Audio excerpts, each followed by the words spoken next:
Alright, so this is in there pretty tight.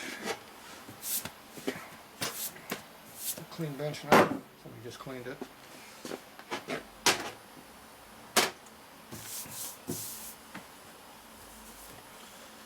Okay, so now we are going to go ahead and assemble the rods.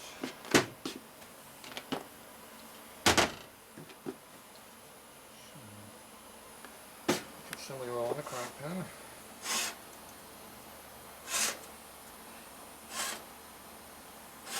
Don't be afraid to put some oil on either. This might be the only oil it sees. If the oil pump don't work, this is it. And that does happen.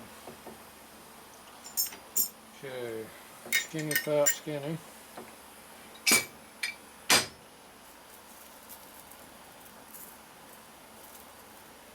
Preferably no Loctite on your fingers or on the rag.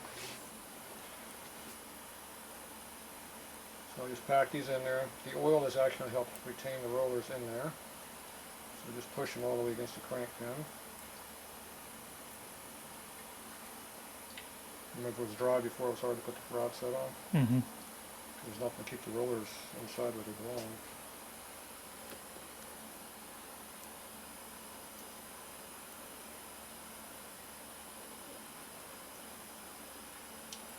Now this here has 17 rollers, not 18. And each roller is shorter than the 18 setup. Does that sound better or worse? Less rollers and shorter. Yeah. Less bearing area.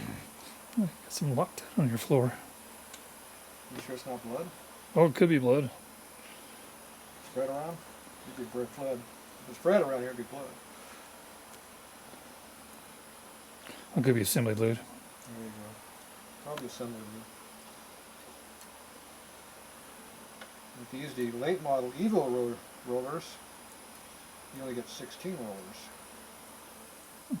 per row. Budget cutting? Yeah. But half are long and half are short. Okay.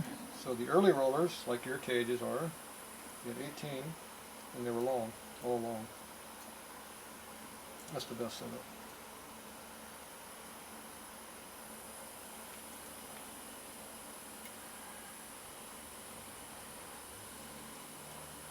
But we didn't put those in there, did we? Mm-mm. You know why? Mm-mm.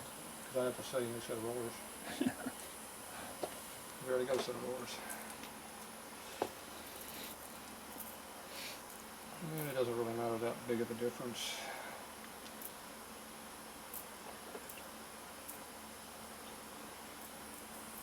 Racing around doing heavy high RPM, I'd probably say go for it. But just around a street bike, you're not going to notice the difference.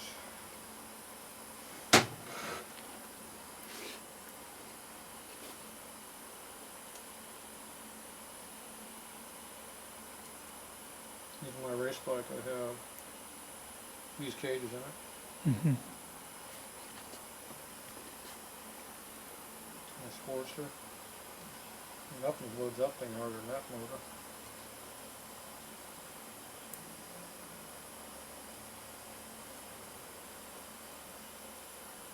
The Sportster's always running. They only had these in there, they didn't have the early one. Back in the day, I used to take these cages and cut them down to use the Sportster rollers, because Sportster rollers are shorter than these. I would take the steel cage and cut them down, but they're hard. They're heat treated, so they're hard to cut. Time consuming. And they didn't make really that big of a difference.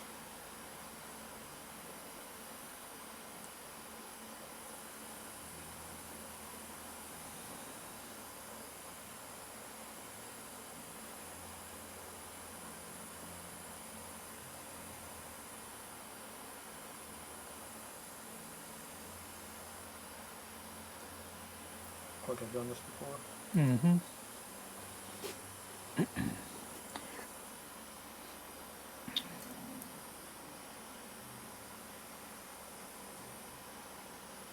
Nice smooth pace.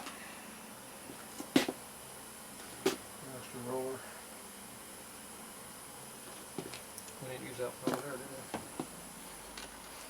Is there one missing? I don't think so. I don't see a missing one, do you? Nope. So I wonder where that extra one came from. Ah, there it is. How about that one right there? Sure is. Maybe that's where the extra one came from. I found a brand new roller on the floor. I think it came out of the set. The weird part was I usually tell when I drop one. These rubber mats are quietening. The air compressor, I think, had more to do with it. Oh yeah, probably. That hammering noise has been going on for about 4 hours now. This whole video series. Did a lot of blasting done in that. Two sets of cases, 2 cylinders, cam cover, all kinds of stuff being done. Some nasty parts too. See how fine my finish is? Very It's nice. even finer than Japanese.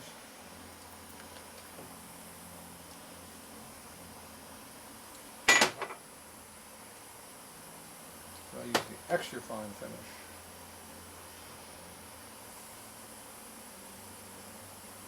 When they lock, these rods will not be too wide. Otherwise, they get to take all this back apart.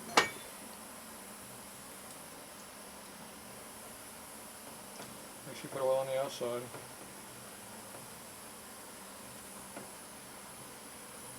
I like to line up my numbers. Make sure you put them on correctly.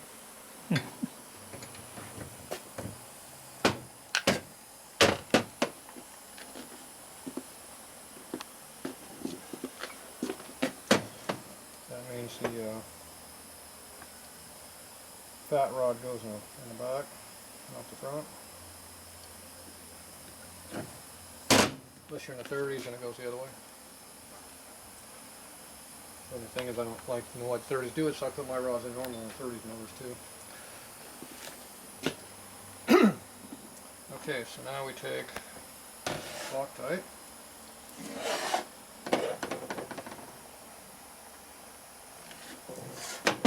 Now we put on this side of the crank thing, see? Only on this half of the tape, and there's a little bit of oil on the other side too, so if it does get up in there, it'll mix with the oil. Probably not work very good. So see, I only put on the first half of the taper. Put a red on the threaded part.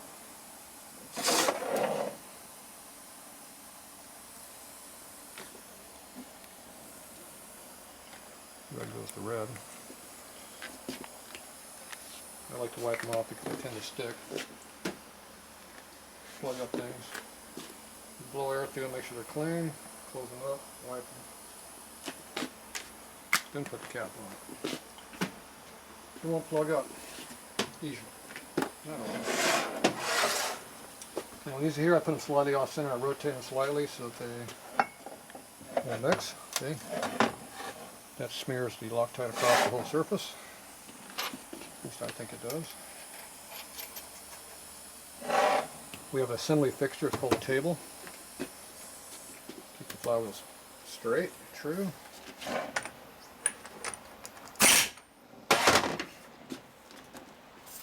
check them to make sure they're flat. If they're not, take them back apart. See how they're pretty flat? Check them at 90 degrees. Get your wheel over here. Yeah, it's pretty flat. It's a little bit off. See? This one's a little bit lower than this one. Now as you torque it, this one's going to rotate, so it'll actually get better for us. Check it over on this side. See that? A bit of a gap. So you want this wheel to go this way. So as you torque this nut, it will go that way.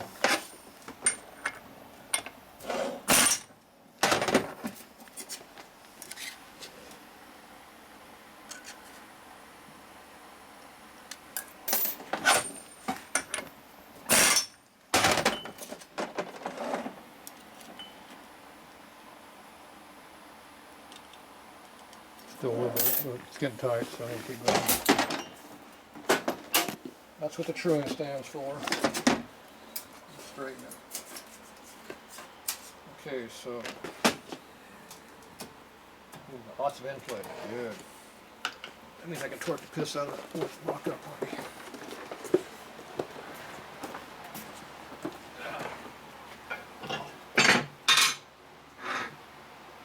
Okay.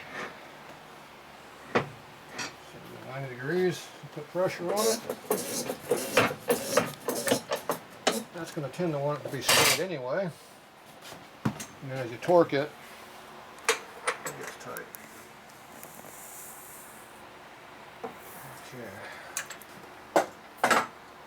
First hit, loosen it up. Do it again. It pulls in on you here. If you don't let go, the wheel goes like this on you.